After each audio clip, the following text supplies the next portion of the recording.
Hi everyone. I'm Nikolai Kondrashov, and I'm an open source developer. I work at Red Hat. I also do electronics and embedded as a hobby. And I'm oh, that font is wrong, maintainer of DIGImend. But let's hope this works. So we don't have any amplifications. I'll try to speak louder. Okay. So I'm a maintainer of the DIGImend project, which this presentation is all about. So generic tablets. What are generic tablets? What I mean by that? Basically, any graphics tablets which are not made by Wacom, because many think that Wacom is the only manufacturer there is, which is not true. And those generic tablets are mostly manufactured and built by original equipment manufacturers in Asia. Then they are rebranded and sold under many, many different brands. And this list here is maybe a half or a third of the names that you can find. So they can be like very small, barely usable. I don't think anybody produces those small tablets anymore because you can't do much on them except sign something. There are tablets which are very visible on this screen, which are very cheap, and you can do a lot with them, and they are very popular. There are some curiosities which are experimental, or they're just made in single model and didn't go anywhere from the same manufacturer, like this Baltop series. I think you can only buy it in Japan these days. And it's curious because it has the pen has no battery and it has tilt detection, and I think they are licensing the technology from Wacom. There are also these wireless tablets. For example, this one is not supported by Linux at the moment. And there are even tablet displays. This one is 27 inches in diagonal and has tilt detection. I don't even know if Wacom produces anything that big, like any Cintiq or anything. And this costs like just $1,000. So why do these things? Why make drivers for them, and why care about them if Wacom is usually better?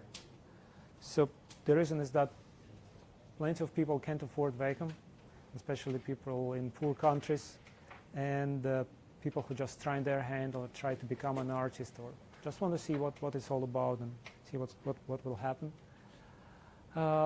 Students, of course, in schools. But for me, it was, and those are the same people who would run Linux instead of buying Windows and all the graphical applications that go there. So for me, it was mostly for fun. So the DIGImend project was founded in 2008, and it focuses on making the non-Wacom graphics tablets work on Linux. And that was mostly me, but there were people coming and going and staying for a shorter or longer time. So the story is a bit long one. So I got a present in 2005 for my birthday, and whoever gave me that present checked with the shop assistant if that tablet works on Linux, and the shop assistant said it does. So they gave me that tablet, and obviously it didn't. So I got curious, and I browsed the internet a little bit, and I found somebody hacked a APTEC driver to work with Wizard Pen tablets, which are even older than mine, from Genius. It was a student from Czech Republic. And I took a look at it, and I also hacked on it and tried to figure things out, and I made it work with my tablet and a bunch of others, which were very similar. And me and him and a bunch of other people supported that driver for a while. So this was my tablet. But the thing was that basically that driver tried to cope with the garbage that kernel was sending for that tablet, because kernel got confused by what the tablet told about itself. And this driver still exists, and it's on, I think it's an Ubuntu Launchpad right now, and people still try using it. And it still works with some tablets, but these days it wouldn't work with many new tablets very well, I think. So I thought perhaps fixing the kernel would be the right approach, and I created this DIGImend project on SourceForge. Then, so looking at the kernel, I saw that and reading the heat spec, I saw that the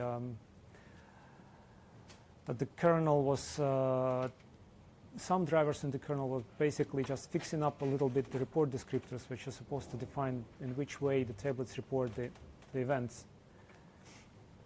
So I thought perhaps I can just, instead of fixing them up a little, just rewrite them. So, and I had to figure out how these report descriptors work, and there were basically no editors for those report descriptors. You had to craft them yourself or use the official report descriptor tool, which is not that good and only works on, and runs on Windows. It could work on Linux, but it wasn't that good and wasn't obvious.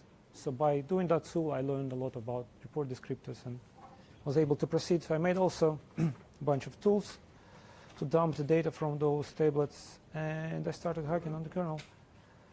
So I didn't have the money to buy all those tablets, so I went around the computer shops in my city, and I asked if I can try them with my laptop. So I took some dumps, and I went home, then made drivers, and came back and asked them to try again. So I made a bunch of them working this way, and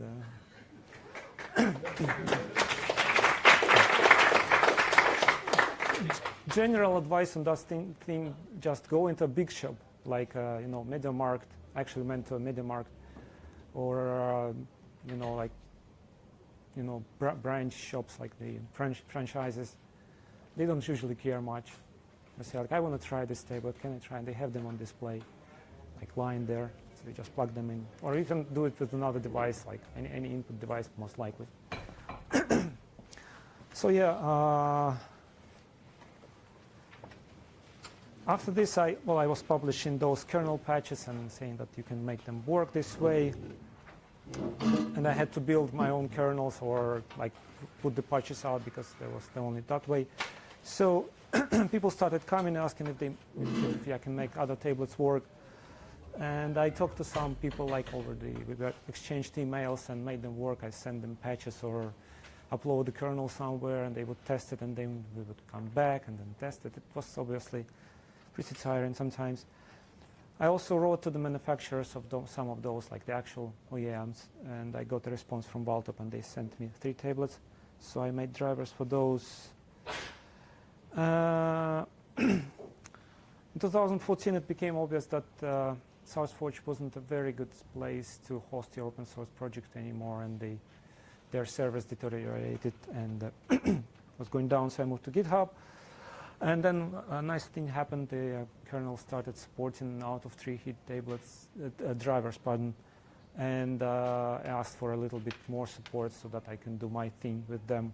So it became possible to make an out of 3 driver package, which I did, and got more tablets supported, and some people came and contributed. So by 2016, it became like, same thing all over again. Like, all those tablets are in some way the same, at least they look to me already. So I decided perhaps I should take my leave from it, and I wrote a bit of a post on the internet and said, like, okay, I'm stopping doing this, so if anybody wishes to step in and take over, it would be nice, and I can help you. So several people showed up and said, like, they are really interested and they would like to help, but I told them what they can start looking into, but I haven't heard from them since. Maybe one person, insistent person, wrote to me several times, but then they eventually disappeared too. But at the same time, there were people coming, like, and contributing for their own tablets or just doing their thing. So in 2017, one Japanese company wrote to me and said, like, we are selling those cheap PCs with these cheap tablets running Linux to people who don't have much money in Japan. and we are really sad that you stopped doing this. Can you continue? And we'll help you with the help of one of the OEMs. So I thought about it for a while. I said, okay, we can think of something. And then later, there was another company who needed a driver for a specific tablet for their product. So they also offered, like, they were also agreed to pay me money. And then I thought, well, having money for this work is nice. And I thought maybe I should promote it a little more. So I put up Patreon, and the people started coming and giving me some money. And here I am promoting my project. So why don't these tablets work right away?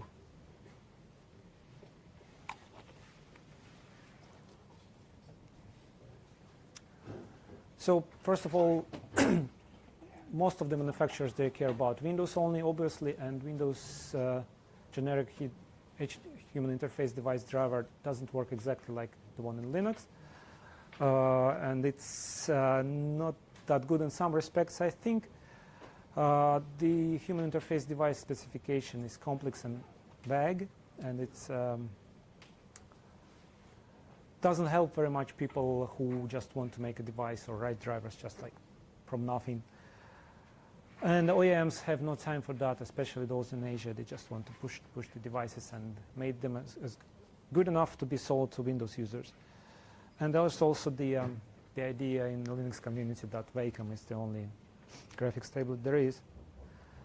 So one of the main things that I noticed regarding the generic HID driver is that those tablets, they often have several report IDs in the report descriptor, and for each report ID, they sometimes have similar devices reporting the same data, and Windows apparently has no problem with that, but Linux tries to do its own thing, and it instead of reporting them with the same event code to the user space, they kind of see repeated usage in the report descriptor, and they say, well, we have to separate those, so let's just add some number to the event code and let's report them with some weird event code which doesn't make sense, but we'll get some data to the user space. That's actually what let us in WizardPen driver get that data, but on the other hand, perhaps we wouldn't need that WizardPen driver. Maybe it could be done some other way. Anyway, so to work around that, there is a quirk in the generic HID driver, which is called HID quirk multi-input, which basically creates an event device for each of the report descriptors, for each the report IDs in the report descriptor. And many devices required that fix, and some of the devices were fixed by just adding that quirk to the kernel.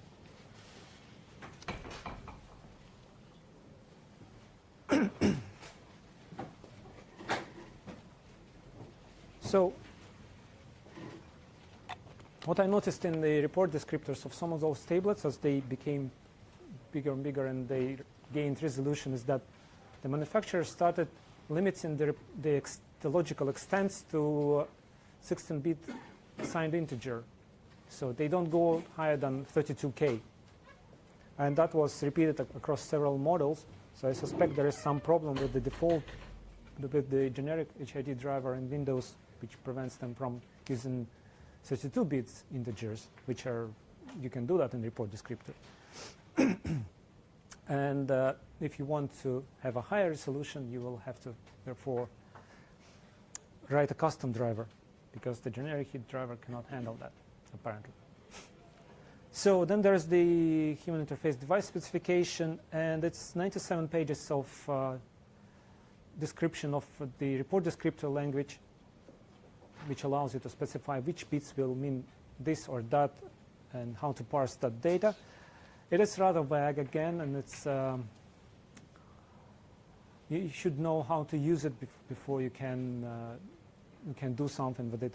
You should know what you want to say, rather, and that's why there are 767 pages describing how to define specific devices like CRT monitor controls, or joysticks, or mice, or I don't know, medical devices, or keypads, and everything for each of those there is a few pages or a document describing how you should use that language to describe that device and what these particular bits will mean.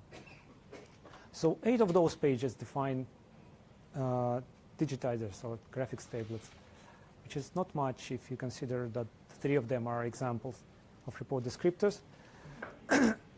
And it looks like the USB implementer forum is not working here very well, and it looks like the designers of those drivers or devices, they first make a driver, then a device, and then just describe it and submit that document for implementer forum so that they can get a certification back. And they pay for that, so it's hard to argue with them from the perspective of the implementers forum, but it's just my guess. I'm not a member of USB implementers forum. So the official report descriptor tool that the USB.org has runs on Windows, as I said before, and it is confusing to use. It doesn't work very well, and there is at least one case where it misinterprets the specification, and it stores the unit exponent incorrectly, and as a result, many devices store it incorrectly in their report descriptors, and now this is a standard de facto, which differs from actual specification. So since the USB Implementers Forum is a consortium of manufacturers of devices, and they are all paying members, and they pat each other on the back to certify those devices, users don't win from that. And implementers, like the third-party implementers of the drivers, have a hard time. So, oh boy, yeah. So these Asian original equipment manufacturers, they have a hard time following all that, and they don't. So, so as I said already, the repeated usages in the same report descriptor and the different report IDs is what causing the problem for Linux. Then it's not clear from this HID specification how you should report those buttons on the pen. There is an example with just, I think, 1 button on the pen, but if you have 2, you don't know what to do. And all those tablet manufacturers, they just try to emulate a mouse, so they have 2 buttons on the pen. And one company tries to report it this way, another one that way, which doesn't work very well. Then buttons on the frame of the tablet, they are reported usually as a general purpose keyboard, and when you press a button, the device generates a scan code for the keyboard that says undo is Control Z, and zoom in works in Photoshop for this key and doesn't work on some other one, and change brush is the special key combination in Photoshop again or in some other application. That's all in the default mode without initializing tablets, but this is what they do. And because they don't understand the specification very well, because of the official report descriptor tool being a little broken, there are fun stuff like the coordinates being reported in cubic tera inches in the pen. So yeah, it basically says in the report descriptor cubic tera inches. Tens of cubic tera inches, but the tens of cubic tera inches, that comes from the report descriptor tool, and cubic inches is basically, they thought maybe that makes sense, I don't know. I think they tried to scale the units somehow, and something worked.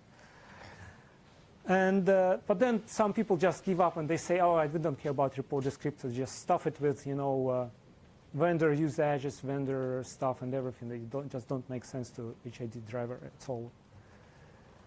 And then, yeah, there's some more.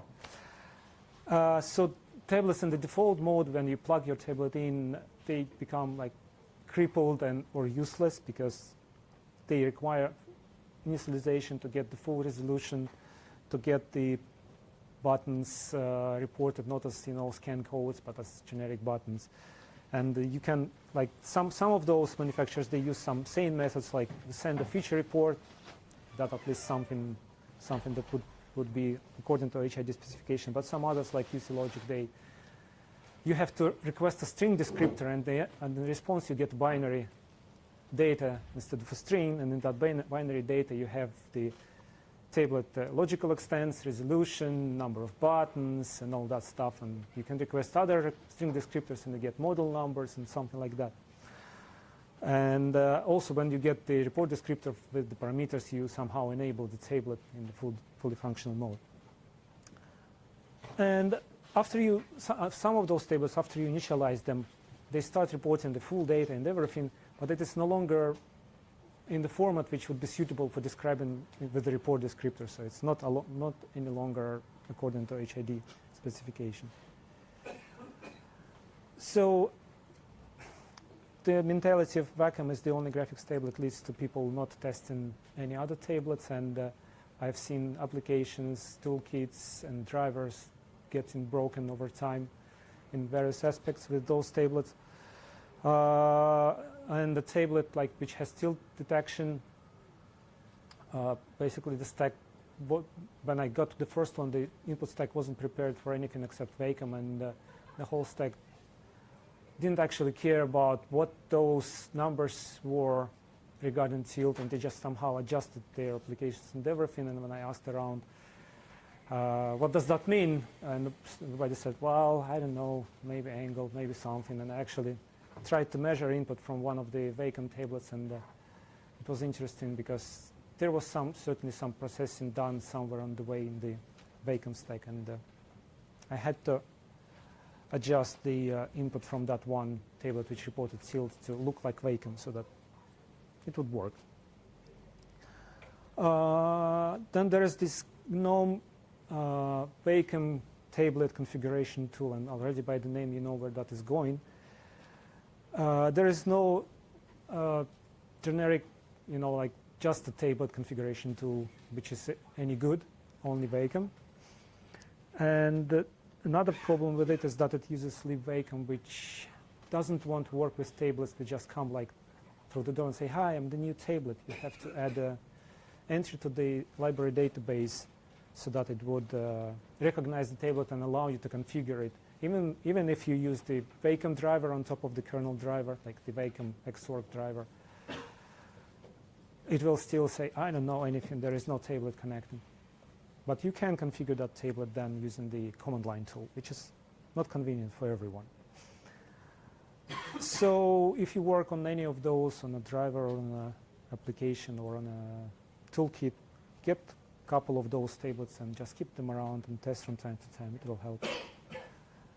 So we have the out of 3 driver package,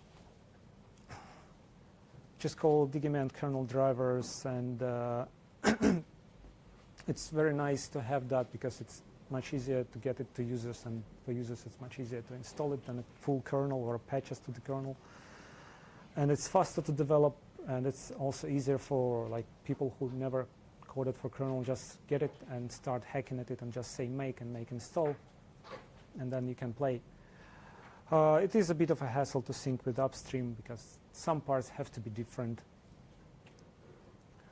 And we only keep modules which we need there, which we have newer drivers for. And we try to keep all the difference minimal. Although when you need to do some kind of refactoring, that becomes hairy, which is the case right now. We have to copy some private definitions from the kernel and add some compatibility macros, but otherwise it's possible, and in general very nice to users and developers. There is one thing, one trick to it, in that if your custom driver that is out of 3 already has custom driver in the stock kernel, then you can just use modprobe to override it and say refer the driver from the extra directory to your out of 3 driver. Then it works fine, but otherwise the generic HID driver has a list of those vendor and product IDs which have a custom driver, and if your tablet is not there, then the generic driver never lets go and just says okay, I'll be handling it then since there are no custom drivers. So we have a bunch of udev rules in the script which checks if there is a out of 3 driver installed which handles those tablets and then rebinds it using the SysFS.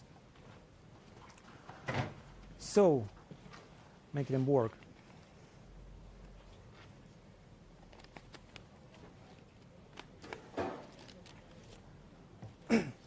I obviously cannot describe all the ways which you can go to make your tablet work or somebody else's tablet work, but this is one general way which might work in many cases. So first of all, you have to find out your device parameters, what it can do, what it can report.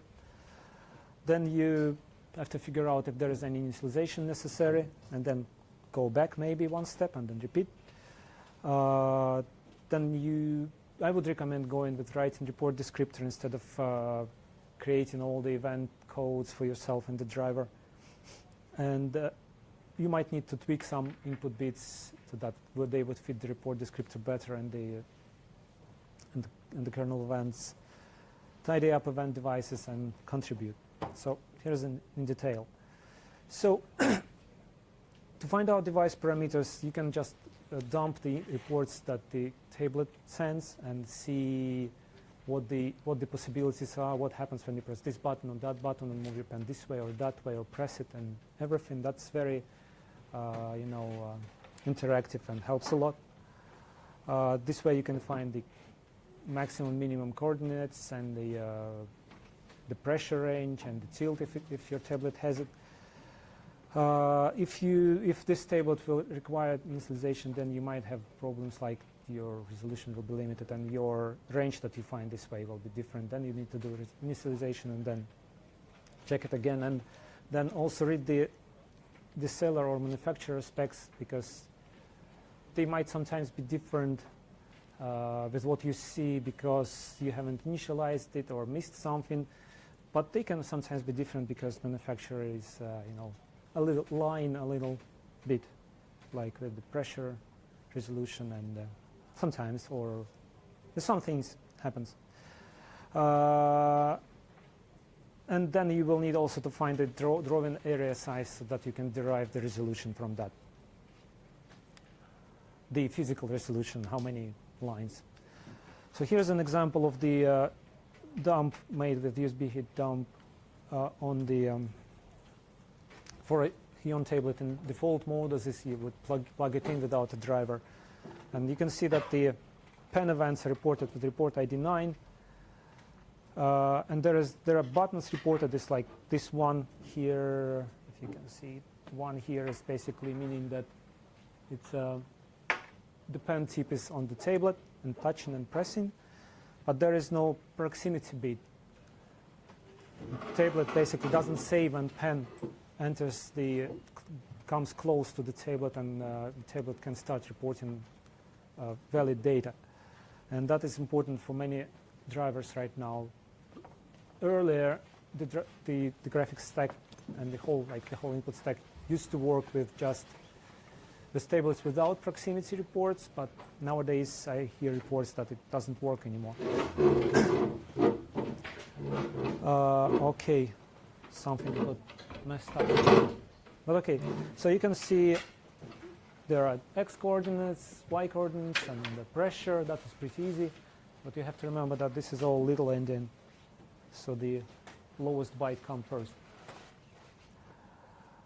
So if your tablet already reports everything you need, you might not need to do any initialization, and you just need to check if you have the resolution and frame controls reported the way you want them to make a driver. But if not, many tablets nowadays are made using USLogic chipsets, and it's a good bet to try the USLogic probe tool from our GitHub organization.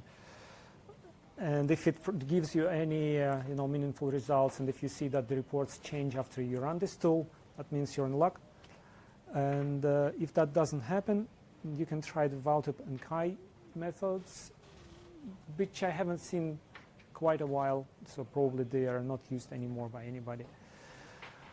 Otherwise, you will have to see the USB traffic from the Windows driver and try to figure out what's going on, what of those requests initializing the tablet. So after initialization, it's looking a bit better. After initialization,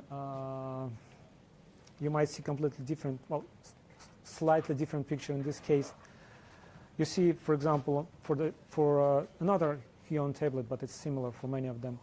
You see that the port ID has changed. You see that the coordinates can get another extents, like go higher, and you can see in this case that there now is a proximity report here, and the pen goes out of proximity. So this here, the person lifted the pen, so this button got released, but then they removed it from the tablet completely, and this changed. But in this case, the proximity bit goes 1 when you remove the pen, so it's kind of inverted. And it's I think it's against what the HID specs describe. So next, I would suggest if useLogic probe worked, then quite likely you will not need to write any report descriptors, because in the current driver we generate our own report descriptors based on the parameters that you retrieved from the tablet. You will just need to add your tablet to the list of the proper place in the big case statement. Otherwise, you will probably need to learn a little bit about report descriptor language and read the spec, and also look at the report descriptors that we have in our tablet database repository, and look at them in the kernel as well, so they will give you some idea what you can write there. You can use either DIGImend or some similar tool, of which there are many now, to make your own report descriptor, and then you can use the report fix-up handler in the kernel driver to fit that report descriptor to the generic hit driver. So you can go from the report descriptor which you got from the tablet and dumped it with USB hit dump, or you can get that from the sys kernel debug tree for hit devices as well. This, if you're using DIGImend, you can convert it to XML. Sorry about that, but it's currently the one two-way format that DIG supports. Then you edit the report descriptor the way you need it to work, and convert it to code and paste that into your C file. So sometimes you might need to tweak the input bits.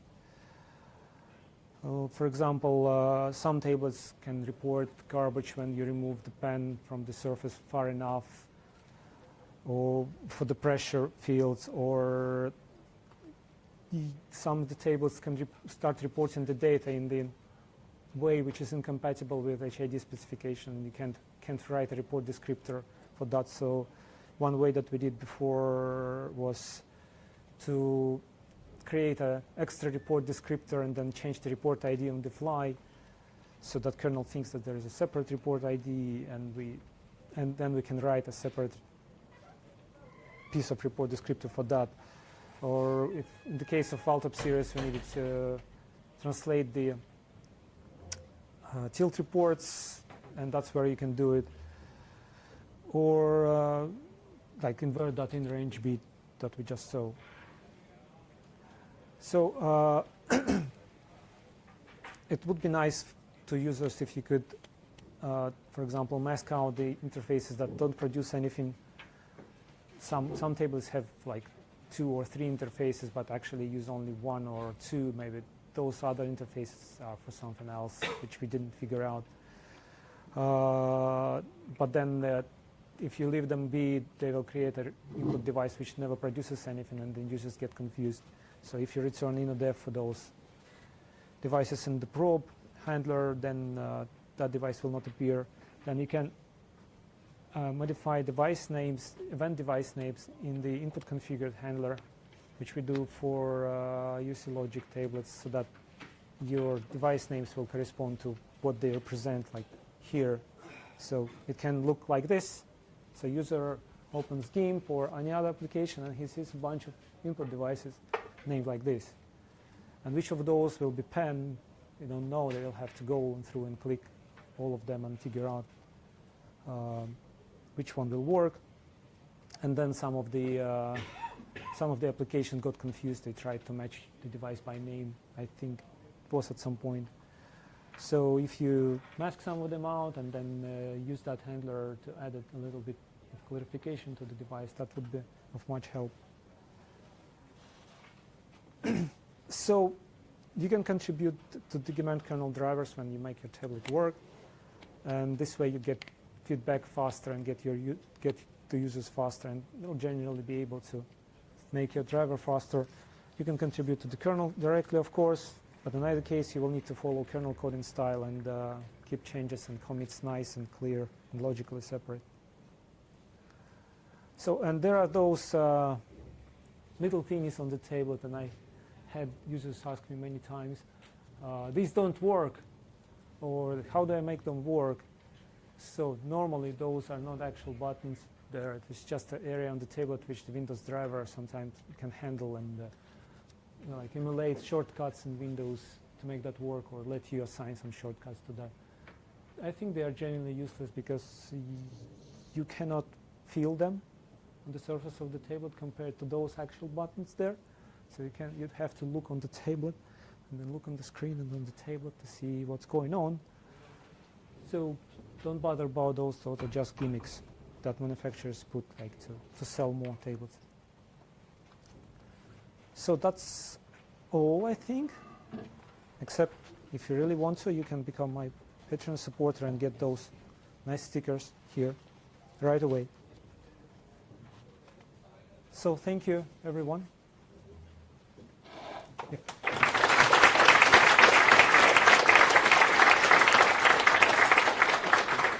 Any questions?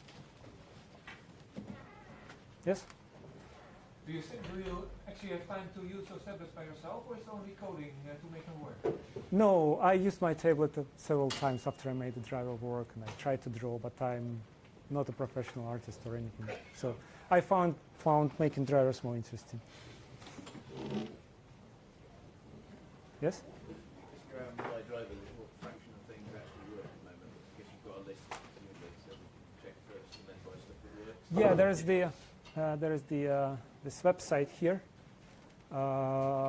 where there is a little database of tablets which are supported and with versions of our drivers and the upstream kernel which support them. So that might help. In general, yeah, there's also like some things that the manufacturers do. Be careful about that. For example, they change the inside sometimes, so they don't change the name, or they might change the name but slightly. Like Huion recently released a new line of tablets which changed the protocol in a quite a noticeable way, and the initialization sequence. So, and they added to the names like plus or 2048 or something like that, otherwise leaving the name the same, and lots of people got confused. And there's work that needs to be done, and people come and ask for those tablets to work all the time. Anybody else? Yes? Well, not someone else. It's all about USB tablets. Do you have any experience with serial tablets? I think that by the time I started, these other tablets were already quite dead. Yeah. So I had a few people come and ask me about serial tablets when I started, but afterwards nobody came. So I've got one in my loft, but I haven't managed to make it work. And I think the DIGImend on the convertible laptops are also often serial devices, but maybe they're always Wacom. I don't know. Anybody else? Yes? Question, those applications with the driver is of course very important, but then if there is an interface to this application, to use this in the standardized way. Yes. There are plenty of interfaces. There are interfaces in the toolkits, like in GNOME and in Qt, for that, which you can use. I have never used them. Well, I had time to look at them when something broke, but it was quite a while since something broke in a toolkit, so I don't remember how they work. You can talk to the Xorg directly, for example. I don't know. There should be some APIs to do that. Yes? Do all tablets do position sensing without actually touching, or does some of them only work